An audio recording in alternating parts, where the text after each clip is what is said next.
All right, the full ride is back. Oh yeah, full ride here on the Chase Thomas podcast, where I am joined by fellow University of North Georgia alumni Matt Green. Matt, good evening, sir. How are you? Good evening, sir. It is good to be back. Wednesday night. I am we're just finally got some college basketball conference tournaments going. This is a excellent week. I would say I don't know if anyone's ever called like it's almost like a March Madness. There's just so much basketball. Has anyone ever said that before? Or maybe we have to say March Mania or something. I don't know. I know there's big teams make or corporations make a big deal. They can't say like Super Bowl Sunday. They have to say the big game type stuff. Yeah. But yeah, it's been nice. A terrible game is about to be on, I'm sure. Georgia and Vanderbilt. Let's go ahead and get this game out of the way so the rest of the SEC can play basketball. Yeah, you got Georgia and Vanderbilt on the docket. This could be Tom Crean's last game, right? I would hope so. If not this week, if not this game, then Alabama, I think is who they play if they win this one. So yeah, so the end of the Tom Crean era is among us. I just couldn't imagine not being in everything school. Like, I'm spoiled now here in Knoxville, where I don't know if you saw this or not, but would you like to guess where the baseball team slid into on D1 baseball this week? Where's that? Top 10. We're now number 10 in the country as Nice. we look to sweep James Madison this week. But actually pretty annoyed at the weather. I don't know if the weather's bad in Atlanta this week, but it's cold again and it's supposed to snow this weekend. And it's been awesome. And of course, Tennessee's back home. And I'm like, I'm not sitting in 25-degree weather for these guys. Like, Tennessee baseball is so much fun to sit outside. I mean, will they even play baseball in 25 degrees? I think there's like I thought they like don't play. I mean, maybe college is different. I don't know. I think high school has a rule about like under 35 degrees or something. They don't even play. I didn't know that. Don't quote me on that. I could be wrong. It could be. I could have my facts completely wrong. But I think I've heard a rule like that. Who knows? Maybe someone can correct me. What's the typical menu item for a Wednesday night in the Green household? Oh, dude, you know it. Wednesday night. That's Rosati's. It's pizza night every Wednesday. It's a little $5 off. We go every single Wednesday. Like, it's legit Chicago pizza. It's good stuff. Not deep dish, but it's good stuff. Do you go before or after the recording? Before. You just pick it up. So what we do, we've mastered the pizza system, right? So Tori, this was Tori's first job. Like, this company is like, their headquarters are in like Warrenville, Illinois, like suburbs of Chicago. And so like that was her first job. And there's a couple locations in Georgia, but so we get it par baked. So they bake the pizza halfway essentially. So what we do, we cut it in half and then bake the rest of it ourselves. And then the next day for like lunch or dinner or something, we just have pizza again. And it's leftovers, but we're eating it for the first time. And it's genius. I feel like we've mastered this system. Like, when she's out of town and I it'll legit be like 4 meals for me, like a pizza, like one pizza. That's a lot of pizza. 4 meals. Like, yeah, I mean, just a few. I'll eat pizza all the time, man. Honestly, I will too. I'm not gonna lie. Guy. Well, it's also dangerous. The reason I asked if you do before or after, because the acid reflux, if you eat a lot of pizza before talking a lot, I don't know. That's a bold move. Like, I'm very careful what I put in my body before I do these pods. Because that's a good point. As an IBS guy, I don't know. The folks did not know, but I am an IBS guy. I got that from my mother, so got to be careful. Got to get the probiotics in. At least you own it. You know, I respect that. Yeah. So to answer your question, we pick it up before and then eat it after. So it's solid. You're a big like double bake person, I've learned, because you've got the whole potato skin thing. You double bake stuff. The twice baked potatoes. Yeah, those are my jam. I did that little video for school. It's about a YouTube video I have of how to make those things. I have a confession for you. What's that? I watched that last week. Did you really? You were watching my channel? I respect that, man. I went to look at it. It's a quality video. It's one of my better works. It's actually a really good video. It's a good how-to. It's well done. I appreciate that. I was proud of it. I mean, that was the assignment, just like make a how-to video, you know. So I was proud of that one for sure. You should be. That was a good one, man. Yeah, people go check that out. That's what I'm plugging. My twice baked potato recipe on my YouTube channel. There it is. Why not? I mean, it's good. It's good. It would bring some joy to some folks' kitchen. Like, why not? Like, if you're looking to spice things up, the royalty-free music in there, like it's good stuff. Like you'd think it was like a little TikTok channel, a little video. That's what I was going for. Mm-hmm. Okay.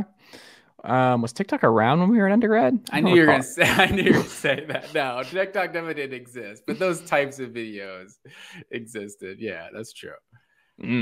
I'm guessing this was not for JKevJ. This was not a JKevJ class. No, this was Conti. Conti, solid. Made some solid videos in that class. Okay, there you go.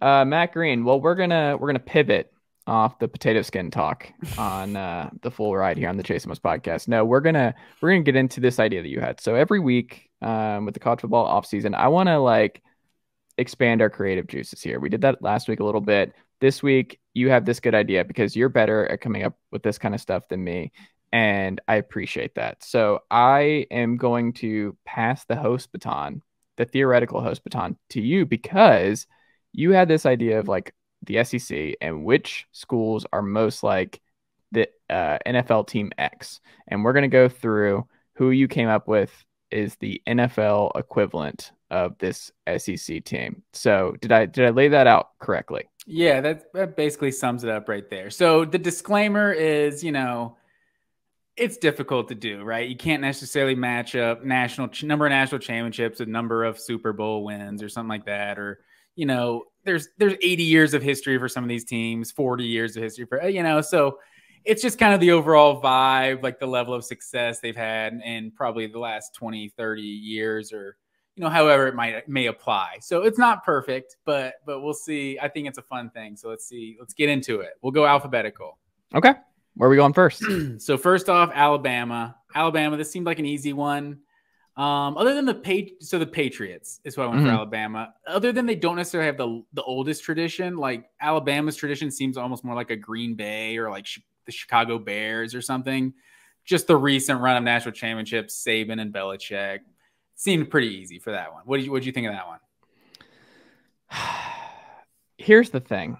No, I'm just kidding. This is probably the easiest one of the list. I think the comparisons are obviously right there. I don't think there is even like if you were trying to figure out who's the most, it's just easy. But it all stems from Belichick and Saban. Is just the crop like just. I mean, they have a whole documentary with each other. Like I don't know if you watched that, but they did this whole.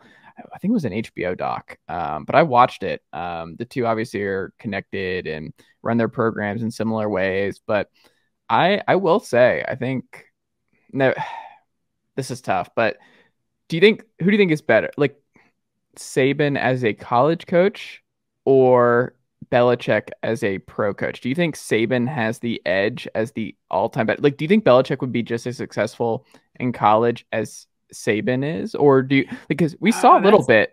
That's a tough question to answer just because the reason I asked that, do you think he would evolve? Like, do you think he would evolve the way Saban did, where he was like, all right, we're throwing this out, we're getting Kiffin, we're doing this different kind of scheme, we're going to recruit the way we have to recruit. Do you think he would evolve like Saban has over 20 years? Like, that is something I think is interesting.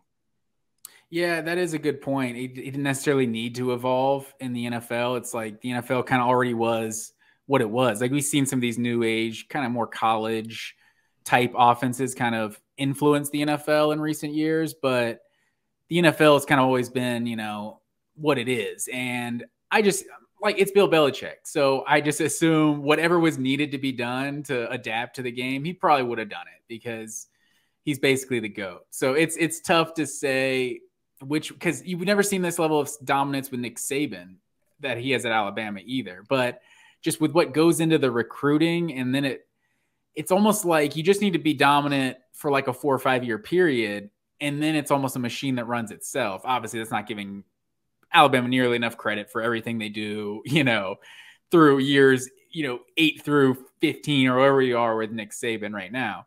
But when the NFL with everyone having such equal rosters, it's hard to say that Belichick isn't more impressive, even though a lot of the credit goes to Tom Brady, I guess, at this point. But it's just, they get 1 first-round pick a year. Obviously, the Patriots have done things with trades and everything, but everyone's on an equal playing field. So I'd probably say Belichick is more impressive than Saban, but it's tough.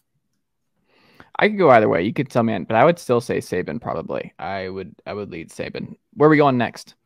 So this was I got a few question marks on some of these on our rundown. If you see some of these, I'm not as sold on, but so this is one of those. This was a tough one to find. So we got Arkansas. I went with the Vikings. So the Vikings have a solid tradition. I feel like they're a fan base that expects to win.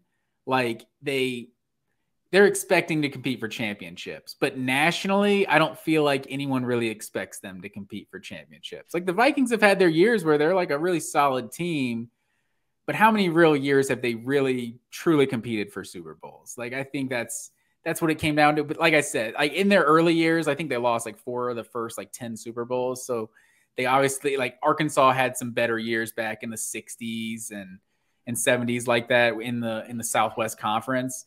And so they got to have more of that old tradition. And then currently they're just, they're good. Nothing like extraordinary. Does this make Ryan Mallett their Dante Culpepper? Sure. Let's go with that. I don't hate that. The thing is, though, that the Vikings have been pretty consistent. Like, we've seen Arkansas pretty bad. We've seen them bottom out. Like, that's the one thing where I'm like, the Vikings are kind of. That's true. I don't know. I like this though. Of like they're always good. In Arkansas, we're like they're good, and the Vikings are like they're good, but they're not like Packers good. They're not Green Bay Packers elite. There's a ceiling that they seem to hit all the time. My favorite ceiling was the 1998 playoff game, NFC title game. People forget a missed field goal by Mr. Gary Anderson, but Vikings. That was an all timer for the Falcons, right? That's got to be the best win in franchise history, probably, right? Since they haven't won a Super Bowl, the game to go to the Super Bowl, or blasting the Packers in that conference title game. But that wasn't the conference title game. I think that was right? Yeah, that was like is that the wild card or the divisional round? I think it was the first round. Are you sure? I think that was the NFC Championship. I was thinking that went to the Super Bowl. No, because Vic never went to the Super Bowl. No, not with Vic, with Matt Ryan. That was at home. Yes. That was the last game in the history of the Dome. Yeah, I thought you were talking about when Vic went to Lambeau and beat the Packers for the first time in Packers history. So that was first home playoff loss in Packers history. A lot of Packers Falcons postseason.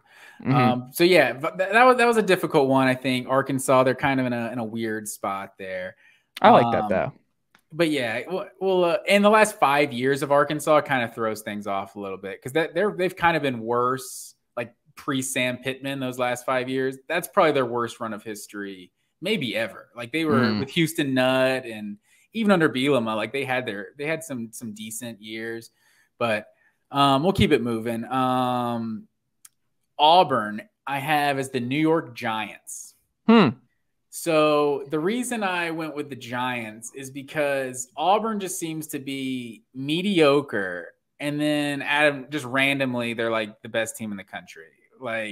And that's where I feel like the Giants are. Even the years they won the Super Bowl, were they 9-7? Like both of those years, like they're just the history. I think obviously the Giants are one of the oldest, like best traditions I think in the NFL, and they got a lot of They have 3 championships in the last 35 years or so. So from that perspective, they got more success than Auburn, but over the last, I'd say recent history, they just seem like they have so many mediocre years and then randomly pop up and win 2 Super Bowls. And if there's anyone that's as inconsistent as Auburn, it's Auburn is that. I think this is number 2 for me. I think this is right behind Pat's Bama so far. These 2 are good. I like this comparison, and just kind of like Cam too in the NFL, where he had that 15-1 season, got a Super Bowl. He caught lightning in a bottle, NFL MVP, and that was it. Like he had his run, kind of like what he did at Auburn, the all-time great season where he literally carried the Auburn Tigers to a national title game. If you go back and look at the numbers and how they won some of those games during that run, it was pretty preposterous. But I like that, where they pop out. Like they're not the model of consistency. They're not gonna No. do. They're Their not gonna go bad years are bad. They're real Yes. bad. And a lot of drama. Tough market because we know that the New York media is tough. It's tough to be the quarterback or be a New York Giant coach, GM, whoever. You put up with a lot. At Auburn, you put up with a lot. So I like it. Okay, so the next one we got Florida. I went with the Cowboys. So I feel like Florida in the Florida is basically the sexiest team out there in the 90s. You know, Cowboys like the run and gun, whatever. What was Spurrier's exact? I can't even fun and gun. There you go. Mm-hmm. The fun and gun offense and everything. Like Florida was just as good as it got in the 90s and in the 2000s, the Urban Meyer era. But since then, they feel like this team that everyone constantly wants to be good. Like as soon as Florida's back, like they're back. And then we talk about them like they're the top teams in the SEC because like they're that brand, they're that market or whatever. But it's been a while since they were actually really good. And so I thought, Florida, obviously their last championship, they got 2006 and 2008. The Cowboys is way back in the 90s. It's not the exact same thing, but I feel like how much they're talked about versus how good they actually are I would say in recent history, I felt like that's how they matched up. Also just the unlikability factor there where they kind of embrace being the villains. I think Florida does a good job of embracing arrogance for sure. Mm-hmm. I like that. But they also just have like, they're one of those programs where it's like, so the Cowboys have not obviously won in a long time, and Florida just has these high expectations still and this high sense of themselves. And you're like, well, you had a lot of bad years. Like you're discounting a lot of bad times around Gainesville, and Cowboys fans are like, we're still the most popular team in America. And like where I still hear that America's team. I'm like, are they really the most popular team in America? Like I don't know many people that like the Cowboys. I mean, I'm sure with the size and scope, like, I don't even think it's America. It's probably globally. Like, I would imagine a lot of folks across the world know the Cowboys brand. True. And if you're watching overseas, it's iconic. Yeah. But yeah, no, I like that. Danny Warfel and Troy Aikman sling it together. There you go. Does that make Does that make Emmitt Smith? Is that how that? It's true.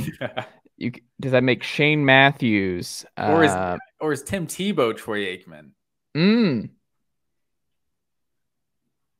It's a good question. I might throw Percy Harvin as I would say Tim Tebow is Roger Staubach. I would say he's Roger Staubach. I could see that. Yeah, Spurrier might be Roger Staubach. That's interesting tough as a player. That's a tough one. But who's Sexy Rexy? Who's Grossman in this? Drew Henson. He's Tony Romo. He's Tony Romo. He is Tony Romo. It's funny because my buddy Rex Grossman's like his all-time favorite player. So shout out to Chase. He's another Chase. Okay. And keeping it moving. Georgia. So Georgia's an interesting one. This one was tough for me, and I also wonder if Georgia didn't just win the national championship. I wonder who the comparison actually is. Like, I think now we're talking about a 40-year championship drought. So I think it would be a much interesting conversation if that were the case. But so I started to say the Ravens. It's just a team that's just consistently really good and is known for defense, except for the 2 Super Bowls. And they also have they're kind of a new team, with leaving Cleveland and everything. So, and just having 2 championships, it felt like they weren't as tortured of a fan base enough to beat Georgia. So that's why I went with the Eagles, because the Eagles seem like one of those teams who's always good, like always really good. Like I feel like growing up in the Donovan McNabb years and everything, like all the conference championships, but not being able to get to the championship. And then they finally get one in the last few years. I thought that one would fit pretty well. And just like a rabid fan base. Like people talk about Georgia fans barking at children. Like we've all heard the stories of Eagles fans booing Santa Claus and fighting fans of other teams. So I felt like that one worked pretty well. Interesting. I tend to lean more because I like when I first saw this, I was like, my instinct was Ravens. Just the defense, the consistency, the Ed Reeds and the Greg Blues and the hard hitting defense and Van Gorder and Wink Martindale and the Rex Ryan. Like I do think there's a lot of crossover there. I also think you could have thrown out the Joe Flacco Super Bowl run was just the once in a lifetime type thing that Stetson Bennett just did. But then I was also like, well, Nick Foles. Honestly, in Dilfer, if you want to compare, I think it's disrespectful to compare Stetson Bennett to Trent Dilfer. Bud Elliott tried to do a few weeks back or a few months back, but it's kind of that same type of thing that they won with their quarterback not being one of their best players. He wasn't he wasn't bad like Trent Dilfer was, Stetson Bennett, but he won. You won, and with the quarterback, just kind of, doing what needed to be done, but just a loaded roster around him and a ridiculous defense. Yeah, and just kind of like the Eagles, it was a one and done situation in Athens as well. We'll see. Who knows? That is the Nick Foles with Stetson Bennett being like kind of the backup. That honestly also kind of brings it together too. Yeah. So this one was one of the last ones I came up with, but I was satisfied with it. Kentucky, I have as the Cincinnati Bengals. So was this just geography? Yeah, right. They're what, a couple hours apart. Historically, historically they're both terrible. So I feel like Kentucky had to be measured to someone who's just doesn't have good history, and that's where you have the Bengals. And then you talk about the last decade plus, Kentucky's a solid program. They're pretty much since Andre Woodson. You could probably, they were gimmicky and everything, the Hal Mummy offense and everything with Tim Couch, but they actually, those Andre Woodson years and on, they seem to be like a more solidly built team. Like they're not running like this fluky offense anymore to kind of hide their weaknesses. And I kind of compare that to how Cincinnati was with Andy Dalton, hardly ever any good quarterback play, but pretty much a good defense, year in and year out, never won a postseason game or anything, but under Marvin Lewis, that was the coach, right? They were just a very solid team. And so I would feel like over the last 15 years or so, they're a respectable team, but basically everything before that, they're just kind of trash. So I feel like that one worked pretty well. Yeah, I like this one too. This is good. I was surprised when you threw this out there. I didn't think I would end up agreeing with the majority of these, but I do. I don't know. They do need that special quarterback though. They need their own Joe Burrow. They hire Rich Scangarello. I forgot how to pronounce his last name, but he's bounced around. He's been OC at a couple different stops. He runs the Shanahan scheme, so we'll see if there's much of a drop off from Cohen to Rich in Lexington. I almost did the Chargers because Dan Fouts, I think they were kind of one of the first teams to really air it out and everything. So it's kind of like how Kentucky did. That was really the one connection you could really find. And the Chargers have never won a Super Bowl. So Kentucky kind of needs to be one of those teams that hasn't really won much. But yeah, I feel like the Bengals, that fits too. I like it. And then keeping it moving, we got LSU. This was a tough one. I almost went the Ravens for LSU also because there's a swagger about the Ravens and there's a swagger about LSU. They just constantly just are super talented teams. And it feels like the Ravens hit on every single first round pick. It seems like from 2000, 98 to 2010, every single first round pick was a guy who was a good starter for them. And LSU is just always has good playmakers, just super consistent. But I felt like that doesn't necessarily give LSU enough credit for how good they've been for a while. So I feel like the Steelers is who I went with LSU. Just when they're good, they're just a super intimidating team. They seem like that's kind of what it seems like. When the Steelers are good, they're good enough to win a Super Bowl. And it kind of applies to the Ravens too. But that's how I feel with LSU. They're good every single year, but when they have one of their best teams, it's always one of the best teams in the country. Yeah, I don't hate that either. I do think with LSU and the Pittsburgh name, I think the one difference is Pittsburgh is stable. the thing I would push back is like Pittsburgh is just like a stable group, and Rooney's had that thing humming, and it's like Tomlin's going to be there a decade, Cowher's going to be there a decade. They don't go through a lot of coaches. They don't go through a lot of quarterbacks.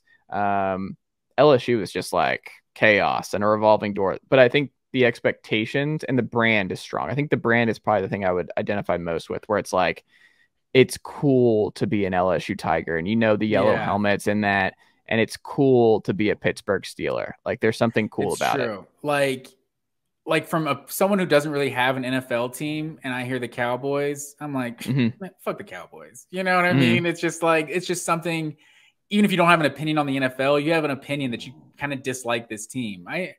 You're the Steelers. Like, who has a problem with the Steelers? It's like they are just like a class organization that does everything the right way. They honestly seem a little more like Alabama, especially because they have the old history plus recent championships, but the Belichick and Saban comparisons are too much to ignore. But yeah, so I went Steelers. You like the Steelers on that one?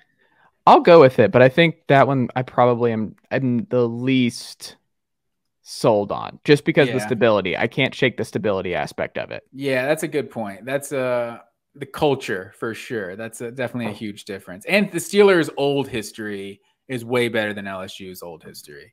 And then this is one of the last ones I came up with too that I was really satisfied with. So Mississippi State is the Arizona Cardinals. Ooh, so okay. Historically, they're basically just so mediocre, right? Like, just, that's being kind. I would say bad. The majority of Mississippi State has been bad. Like, they're pretty much. And they basically in recent history have had one good season. You had that 2014 year with Dak Prescott. You got the Kurt Warner year where they lose to the Steelers in the Super Bowl. And to quote Tori before has said, like, when I say the Arizona Cardinals, she's like, I forgot that team even existed. And that's how I feel. Like, when we were talking about the SEC wins, like when we're breaking down teams' schedules, we're counting Mississippi State as an automatic win every time. And it's like, Mississippi State's like a decent team. They're gonna win some games, but we just forget about them. They just seem like the most forgettable team in the SEC. And that's who the Arizona Cardinals are. They're just you just forget about them. Like, they're at least more exciting now with Kyler Murray, but yeah, that I liked that one. Yeah, I would agree. I mean, not a great history, obviously. They had the Kurt Warner run, which is great, but by and large, it feels like they're going to need a miracle to win a title. And I think that's the same Mississippi State, where it's like, if they actually do win a Super Bowl or win a national title, we're like, what in the world just happened? And you also know that it's a one-time deal. Like, there's no dynasty building or anything like that, or just like they're going to be one of the biggest, most iconic brands in the NFL or in the SEC. That's never going to happen. No, I like that one. And we do forget about, I mean, look at the NFC West right now. Like, the Rams with Stafford, the Seahawks just traded Russell Wilson, and then the Niners just going back-to-back NFC title games and everything like that. So hold on. No, Garoppolo went 2 of 3, and the NFC title games. But I like that one. I like that one. The Dan Mullen era is the Bruce Arians era, I guess. Ooh. I don't know. I'm just throwing it out there. He's hanging out. I'm surprised he hasn't taken another job or some kind of analyst role. That guy is hanging out. Wait, he's coach of Tampa Bay. No, I'm talking about Dan Mullen. Oh, yeah. I'll be interested to see where he ends up. We're gonna get a lake picture of him and Matt Luke in one of the Georgia lakes. Like, they're gonna just be hanging out. Yeah, he's got a house was it Lake Oconee? I think so. And all right, we'll keep it moving. Enough Dan Mullen talk for one podcast. No. So Missouri, this was a tough one. I went with the Texans. So part of it is, Missouri just moved to the SEC. The Texans are an expansion team. There's not a lot of history there. Obviously, Missouri had a team before joining the SEC.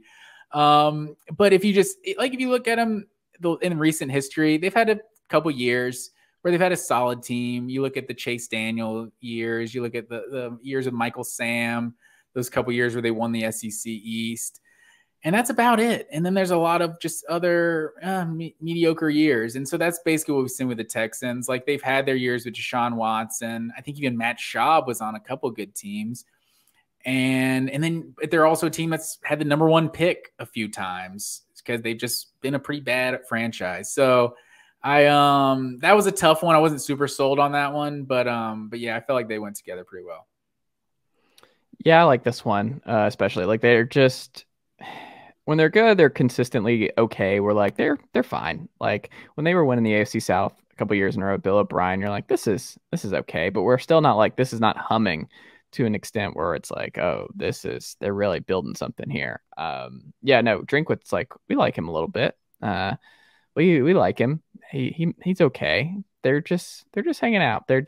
You don't really have a strong take. I think that's the best comparison. Is like, I don't have a strong feeling about the Texans. Like, I don't have a strong emotional investment in having it. Well, and yeah, and along that point too, it's like these traditional rivals that just exist. Like, who dislikes the Texans? They don't have a rival. Yeah, they're new. The Titans, I guess the Titans don't like the Tech. Like, I don't know. The Cowboys, they don't even care about the Texans. You know, like, it's the madman thing. Who's mad at Missouri? Like, Arkansas, Missouri, I'm all for it. You guys make that a rivalry if you want. But the Texans no one dislikes Missouri.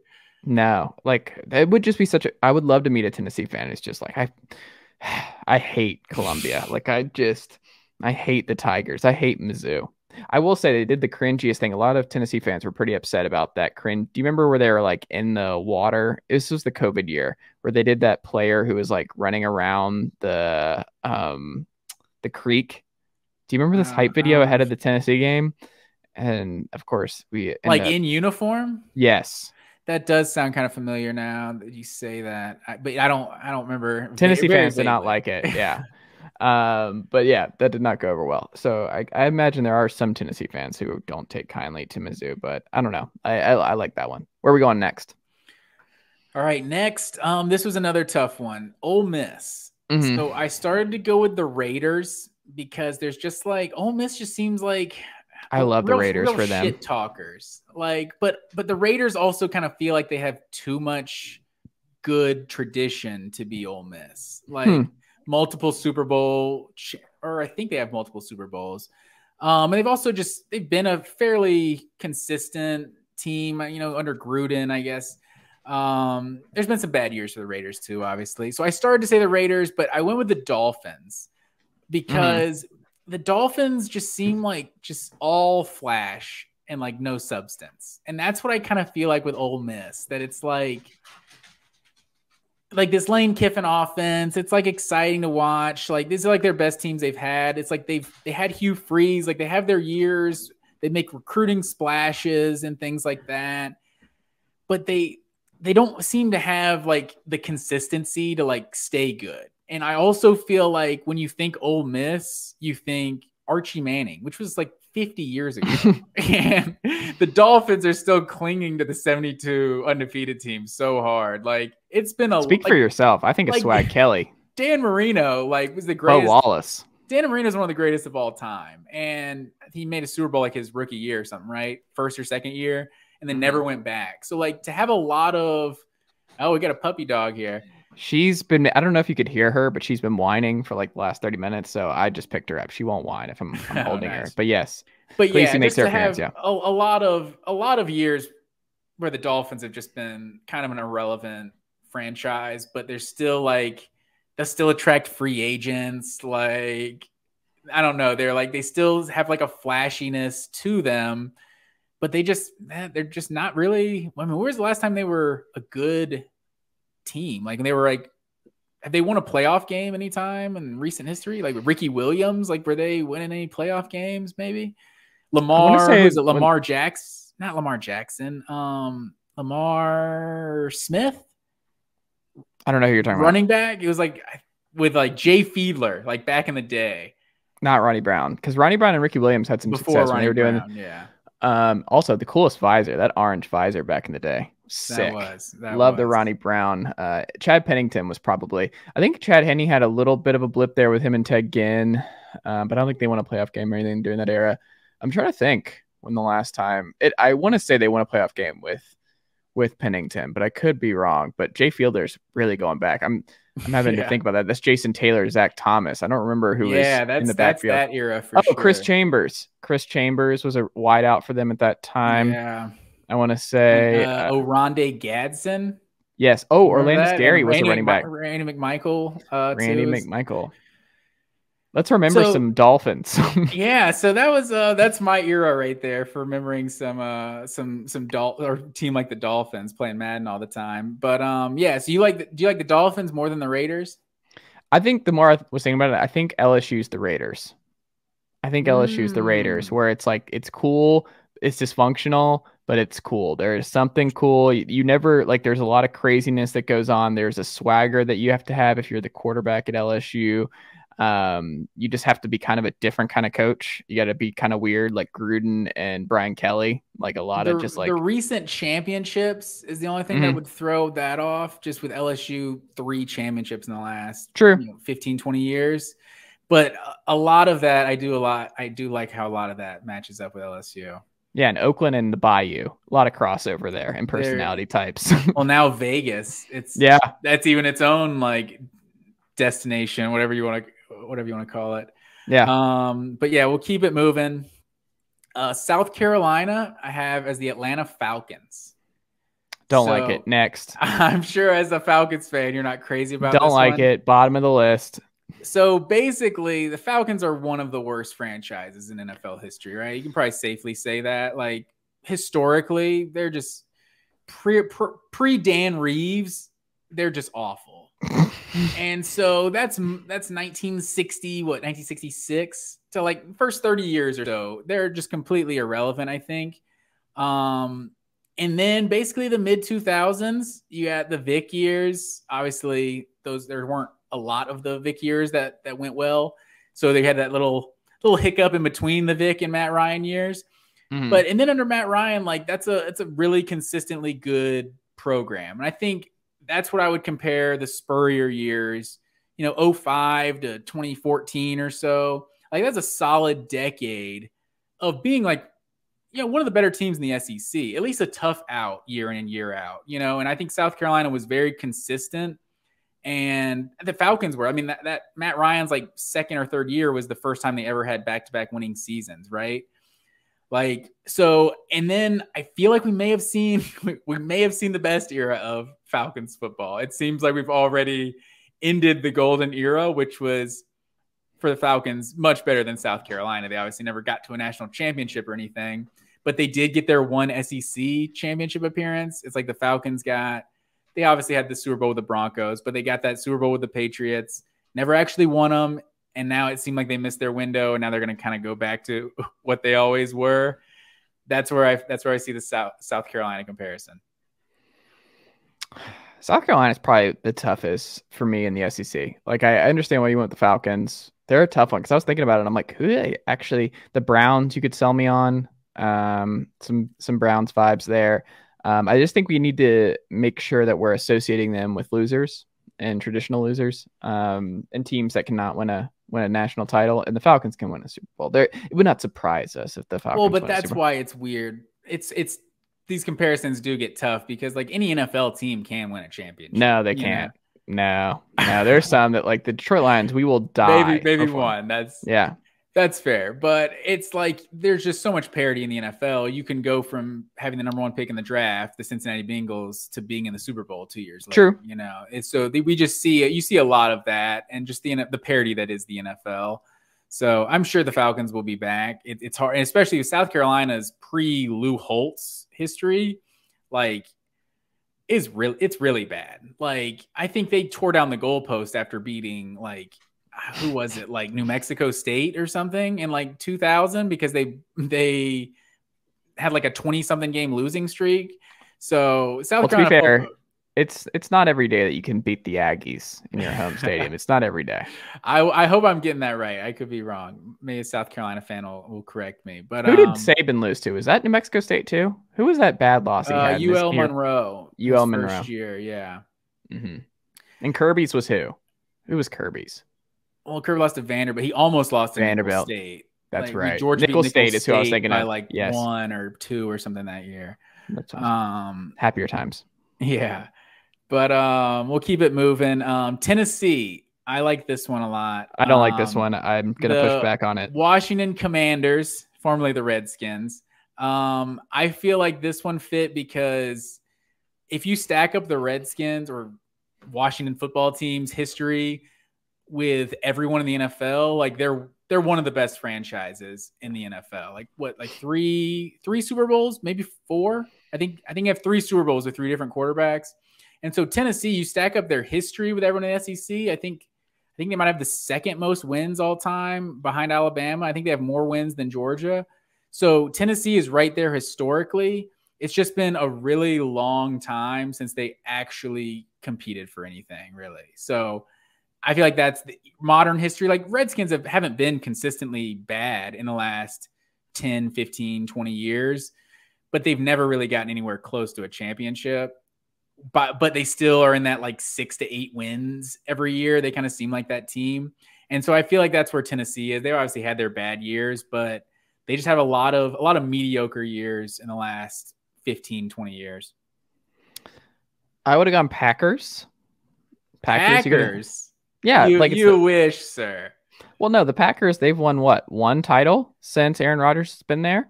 Tennessee's. I mean, they have 4 Super Bowls though. So you got they're like the oldest history, and they're also like still like consistently one of the best teams over the last 30 years too. But fan base, the stadium, there's not a better stadium in the SEC than Neyland. There's not a better stadium. There's not a better stadium than Lambeau. Diehard fans. Similar structured stadiums too. Structures. I could dig you on that one. But I do get what you're saying with the old success and what Washington was in the 20th century versus what they've been. And we don't have a Dan Snyder looming over the University of Tennessee, but there are some boosters and just the chaos, like the coaching search with Greg Schiano and stuff like that. What happened there years ago and the turnover. And the McDonald's bag incident feels like something that would happen to a Washington football team. That does seem like something true. So yeah, I hate that I could see what you're saying a little bit, but I think in the next few years, we'll be looking at them in a similar way to the New England Patriots. But where are you going next? I mean, if you get the consistency, were you serious about the Packers? Let's be honest. I think it's more the fan base and the stadium, the colors, like the traditional orange and white, like the uniform tradition, and then just the helmets and the orange and white, the checkerboard with Lambeau. I think it's just more of like that. There's just something. Yes, there's something like majestic about Neyland's Coliseum, and there's something, you just are walking into history, and it's just so old, and it feels like an old structure around it, and everything just, it seems very well preserved. And I think the Packers do a really good job of making it seem like it's still a very much well preserved. And it's also the fan base, where it's like the Packers are owned by the fans, and I think Tennessee in a lot of ways is a prisoner of their fan base. So I think there are some crossovers. Yeah, I could see some of that. I just feel like the consistency of just like Favre to Rodgers, just like that's like the last 30 years they've had 2 quarterbacks, and they've just been a contender for like 30 years. They're almost closer to Alabama. Hold on, like, Brent Schaefer to Rick Clausen doesn't Eric Ainge, Eric Ainge to Tyler Bray. Why not? Not so much. Okay. But yeah, so I thought that one was pretty solid. This is another one you could convince me otherwise. Texas A&M. I started to say the Cowboys, obviously the Texas connection, and the hype. There just seems to be so much hype around A&M. It's kind of more of a recent phenomenon, and same with the Cowboys. So I felt like because it was too recent, that's why I went with Texas A&M being the Browns. So I feel like people always talk about how it's like a cult-like fan base that A&M has, right? Like the Cleveland Browns, is there a more passionate fan base in the NFL than the Cleveland Browns? Part of you just knows they're passionate because how bad their team is. Like Green Bay fans, if their team was bad, they'd probably still show up too. But we know the Cleveland's been bad, and their fans just continue to show up. We just respect that. So I feel like as kind of tortured of a fan base. Like there isn't a tortured fan base. Like I guess we might be saying Georgia's like the Browns if they hadn't won that national championship recently, because it is such a tortured fan base. But they've had some consistency as well. You know what I mean? So they're a tough team. They're a tough team to pinpoint, because before, leaving for Baltimore and then becoming a expansion franchise, Cleveland was a super consistent organization. So they're a tough team to compare to. I guess I'm more comparing it to recent years. The fact that A&M hasn't won a national championship since, what is it, like 1931 or something? Like they're almost like 100 years since their last championship. The Browns have never won a Super Bowl. I think they won an NFL championship back in the day. So it's been like a long time since they actually, got to the top of the mountain. And then the hype in recent years feels kind of hollow. Like we want them to be good. We've hyped up Baker Mayfield and these star-studded teams they've had, and they just seem to just fizzle out. And that's what kind of the Kevin Sumlin era feels like. Like they were sexy, but it doesn't matter how they start or how they start the season. They're going to finish 8-5. Like that's what they do so many years. And we've seen the 1 year with Jimbo in 2020 of, I don't know how many games that they ended up playing, but either 10-1, 11-1, however many games they played. So you saw a 1-loss season, but more times than that, A&M is a 4 or 5 loss team. And they're not, even though the fan base desperately wants it and they're as passionate as it gets, it feels like they just end up kind of around the same place of good and nothing special. I like that. I was torn like on a middle ground. Like I think they have some Charger in them and they have some Chiefs in them, where it's like Arrowhead and Kyle Field, huge, rockin', strong fan base.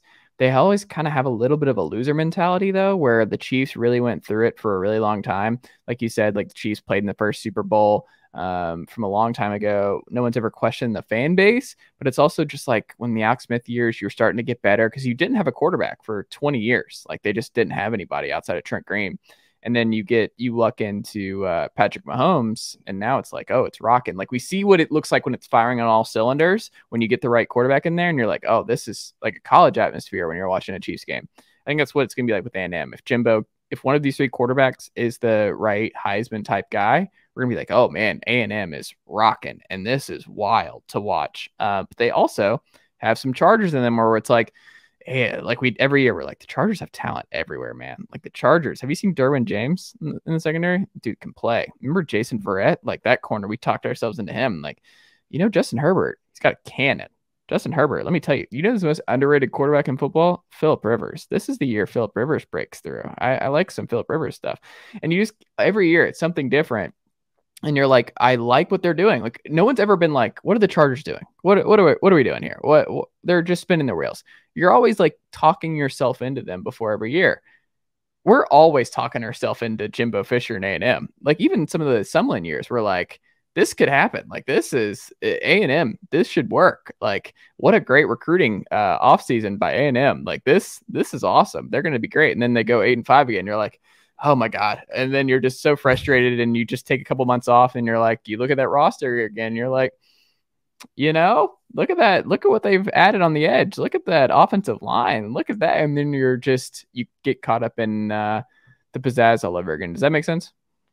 Yeah, I could see that. The Chargers, I thought of the Chargers a couple times when I was trying to make some of these comparisons. They're such a difficult team to compare to because they feel like they've been one of the better teams in recent history, and especially the Marty Schottenheimer years, like LT, like they were actually like legit one of the best teams in the league there for like a 4 or 5 year period, just didn't win a Super Bowl. And then Phillip Rivers, it kind of gave them a consistency for a long time. They were a tough team. I never ended up actually putting them as the comparison for anybody, but I could see that a little bit because they're A&M. There still feels like there's a level of underachieving that goes with the Chargers and A&M. Like they're not getting the most out of the talent, and they can get big time talent. So I can get with you on that one. Okay. There we go. Where are we going next? And then the last one is probably This the is the most easiest obvious one. one. Yeah. Vanderbilt is the Lions because they're just the worst. That's it. They're the only reason they're not the Lions is because the Lions desperately want to be good. Mm-hmm. And Vanderbilt fans don't even care. Like they don't even, I guess if there's only I guess if we could compare it to like a team that had like a dynasty in a different sport, but so like the city was good with your other team, they just didn't care about their football team. That would probably be. I can't think of anyone off the top of my head. But yeah, you just had to go with the Lions because there's like we said, there's like one team that feels like they can't win a Super Bowl, like, and that's the Lions. And Vanderbilt's never won in the SEC, so yeah, that was an easy one. That's the thing is like I still posit that Vanderbilt should leave, and that is not like a shot at Vanderbilt, but like if you're a Vanderbilt, like what is the point of being a Vanderbilt football fan? There is no point. Like even if you have a little bit of those James Franklin type years, it's not sustainable. He's not staying. Like if you do well at Vanderbilt, you're out of there. Like you're moving. Like Clark Lee, if he's good, Clark Lee develops really well. Guess what? He's on his way to like back to Notre Dame or Wisconsin or wherever. Like he's out of there. I don't know. There's just nothing to root for because there's no chance of sustainable success. The academic requirements will never allow it. Like it's just not going to happen. You're just up against it recruiting wise. So there's just no reason to do it. And I just look at it. I'm like, if you were an ACC team, if you were Virginia of the ACC, like Vanderbilt could have a lot more fun if they left the conference. But because they're so good at baseball, I guess that's why you want to stay in it. But I mean, the ACC is a good baseball conference. But I just look at it as like, if I'm Vanderbilt or I'm a fan, I want out of this. I want to be relegated. And then you put, I think like what I would do is I would put Florida State or Georgia Tech in for Vanderbilt and kick Vanderbilt out. And that would make this conference a lot more fun too. The East would be a lot more fun because like it's Vanderbilt literally serves one purpose in the state of Tennessee. And that is to get the next Tennessee coach fired. Because if you lose to Vanderbilt, you're out. That's literally their whole purpose is like they're playing to get rid of the next Tennessee coach. So yeah, I don't know, man. Like we've even seen like Northwestern and but they're in the Big Ten. Stanford. Like Northwestern is like they were awful, obviously, before the 90s, like one of the worst programs in the history of the sport. But since Pat Fitzgerald played there and now since he's coached there, like they've at least had like their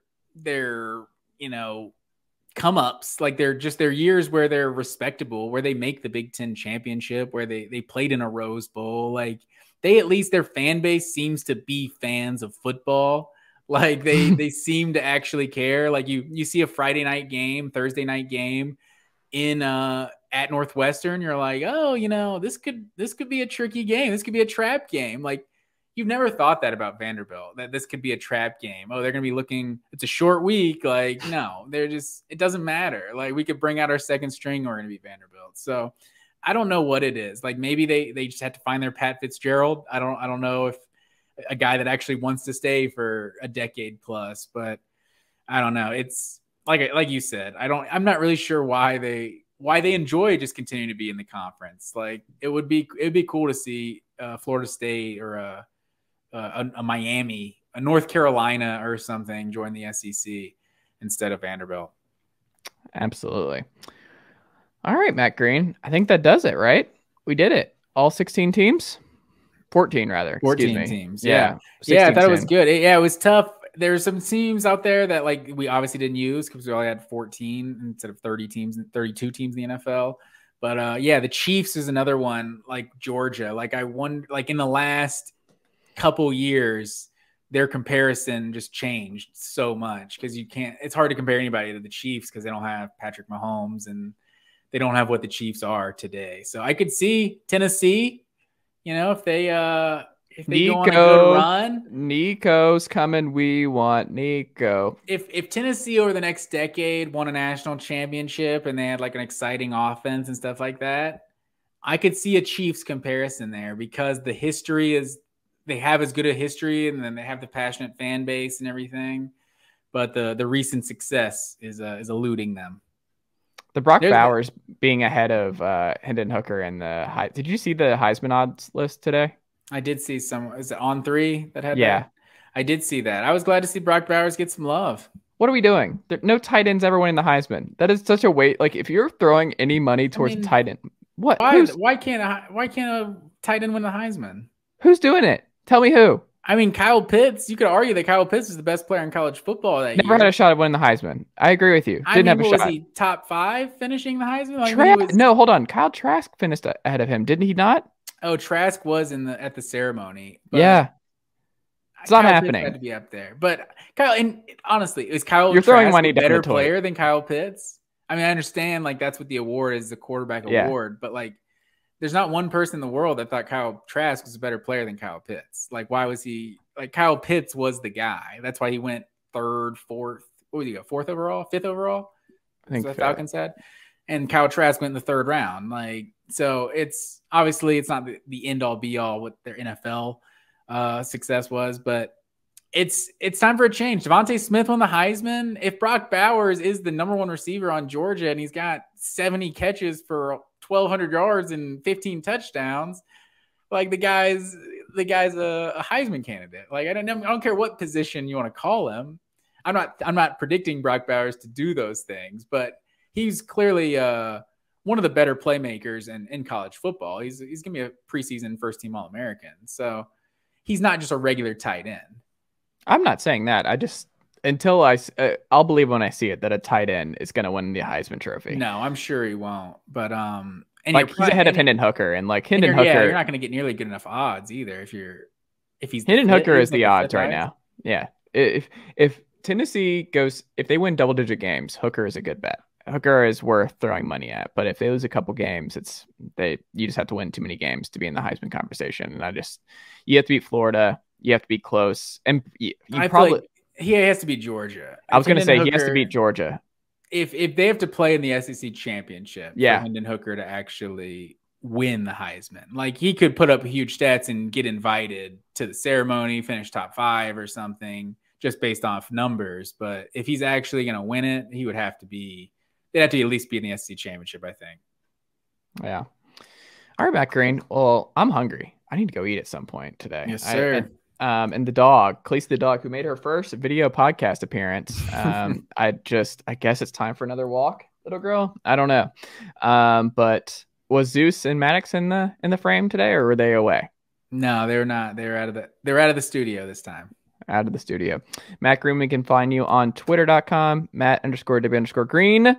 And keep up with him just choosing violence on twitter.com and other people's college football mentions. There you go. Check out my twice baked potato video on YouTube. Yes. Do that. That is it was good and made me hungry. It was a good one. I might have to try it out with the Sports Renaissance woman. But Matt Green, always a pleasure. We'll figure out what our next theme is next week, but it's fun. We need to get back into the Throwback Thursdays very soon, watching some old college football tape. So we'll get it back into that soon as well. But Matt Green, always a pleasure, and I will talk to you next week. Yes, sir.